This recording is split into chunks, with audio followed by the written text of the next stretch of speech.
Stock market లో trade అవుతున్న కంపెనీల యొక్క టోటల్ వాల్యూని చాలా విధాలుగా లెక్కిస్తారు. కంపెనీల యొక్క ఎంటర్ప్రైజ్ వాల్యూ ద్వారా, ఈవీ ఎబిటా ద్వారా, డిస్కౌంటెడ్ క్యాష్ ఫ్లోస్ తో, బుక్ వాల్యూతో ఇలా రకరకాలుగా మెజర్ చేస్తారు. వీటన్నిటిలోకి ఏదైనా సింపుల్ వే ఉందా అంటే అది ఇవాళ మనం మాట్లాడుకోబోయే ఫస్ట్ టాపిక్ మార్కెట్ క్యాపిటలైజేషన్. ఈ స్టాక్ మార్కెట్ లో ఉన్న కంపెనీల యొక్క టోటల్ వాల్యూని డిసైడ్ చేసే సింపుల్ అండ్ ఈజీ వేనే మార్కెట్ క్యాపిటలైజేషన్ లేదా మార్కెట్ క్యాప్ అంటాం.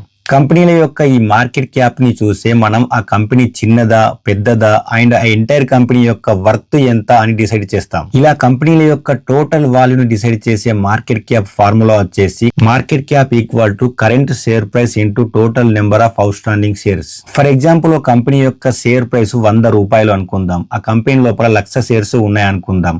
అప్పుడు ఆ కంపెనీ యొక్క మార్కెట్ క్యాప్ వచ్చేసి 100 into 1 lakh equal to 1 crore rupees అవుతుంది. ఇలా కంపెనీల యొక్క షేర్ ప్రైస్ ని ఆ కంపెనీలో ఉన్న total number of out standing shares తో మల్టిప్లై చేసి ఆ కంపెనీ యొక్క టోటల్ వాల్యూను లెక్కిస్తారు. అండ్ ఈ మార్కెట్ క్యాప్ అనేది షేర్ ప్రైస్ ఫ్లక్చుయేషన్స్ వల్ల ఎవ్రీ ట్రేడింగ్ డే మారుతూ ఉంటది, అంటే పెరుగుతూ తగ్గుతూ ఉంటది. ఇక్కడ మనం ఒకటి గుర్తుపెట్టుకోవాలి, ఈ మార్కెట్ క్యాప్ అనేది కంపెనీ దగ్గర ఉన్న మనీ కాదు, స్టాక్ మార్కెట్ ఒపీనియన్ ప్రకారం ఆ కంపెనీకి మార్కెట్ ఇచ్చే టోటల్ వాల్యూ మాత్రమే. ఒకవేళ రేపు ప్రొద్దున ఆ కంపెనీ మీద స్టాక్ మార్కెట్ ఒపీనియన్ మారితే అది షేర్ ప్రైస్ లో రిఫ్లెక్ట్ అయ్యి ఆ కంపెనీ యొక్క మార్కెట్ క్యాప్ ఐదర్ పెరగచ్చు లేకపోతే తగ్గచ్చు. ఇది మార్కెట్ క్యాప్ గురించి. ఇప్పుడు ఈక్విటీ క్యాపిటల్ గురించి మాట్లాడుకుందాం. ఈ ఈక్విటీ క్యాపిటల్ నే షేర్ క్యాపిటల్ లేదా పేడ్ అప్ ఈక్విటీ క్యాపిటల్ అంటారు. కంపెనీ ఈక్విటీ షేర్స్ ని ఇష్యూ చేసినప్పుడు షేర్ హోల్డర్స్ దగ్గర నుంచి వెళ్లి కంపెనీ రిసీవ్ చేసుకున్న ఒరిజినల్ మనీనే ఈక్విటీ క్యాపిటల్ అంటాం. ఈ ఈక్విటీ క్యాపిటల్ మనకు బ్యాలెన్స్ షీట్ లో ఉన్న ఈక్విటీలో కనిపిస్తుంది. దీని యొక్క ఫార్ములా ఏంటిదంటే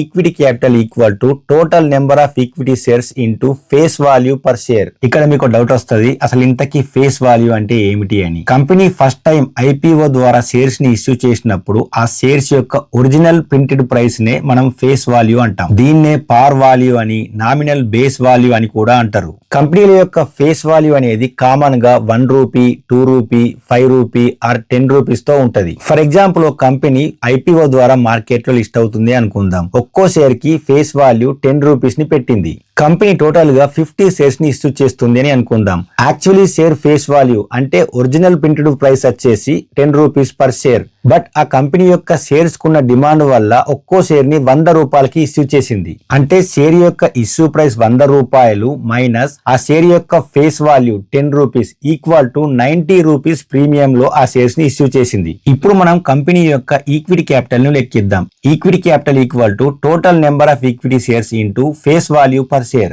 అంటే total shares 50 into face value 10 rupees equal to 500 rupees అవుద్ది. ఈ 500 రూపీస్ మనీ అనేది బ్యాలెన్స్ షీట్ ఈక్విటీలో ఉన్న ఈక్విటీ క్యాపిటల్ లో ఉంటది. బట్ ఈ 10 రూపీస్ ఫేస్ వాల్యూ ఉన్న షేర్స్ ని కంపెనీ 100 రూపీస్ కి ఇష్యూ చేసింది కదా, అంటే కంపెనీ 90 రూపీస్ ప్రీమియం లోపల షేర్స్ ని ఇష్యూ చేసింది కదా. So premium 90 rupees into total number of shares 50 equal to 4500 rupees. ఈ 4500 rupees premium money company balance sheet లో ఈక్విటీలో ఉన్న రిజర్వ్స్ లో ఉంటది. సో ఫైనల్ గా ఫేస్ వాల్యూ అంటే షేర్స్ యొక్క original printed price. Face value కన్నా ఎక్కువగా ఉన్న షేర్ ప్రైస్ ఆ షేర్ యొక్క ప్రీమియం. ఇక్కడ ప్రీమియం అంటే మార్కెట్ ప్రీమియం కాదు, మళ్ళీ అది వేరే టాపిక్. ఇది ఓన్లీ కంపెనీ న్యూ షేర్స్ ని ఇష్యూ చేసినప్పుడు వచ్చిన ఇష్యూ ప్రీమియం మాత్రమే. చివరగా కంపెనీ యొక్క మార్కెట్ క్యాప్ అనేది షేర్ ప్రైస్ ఫ్లక్చుయేషన్స్ వల్ల ఎవ్రీ ట్రేడింగ్ డే పెరుగుతూ తగ్గుతూ ఉంటది.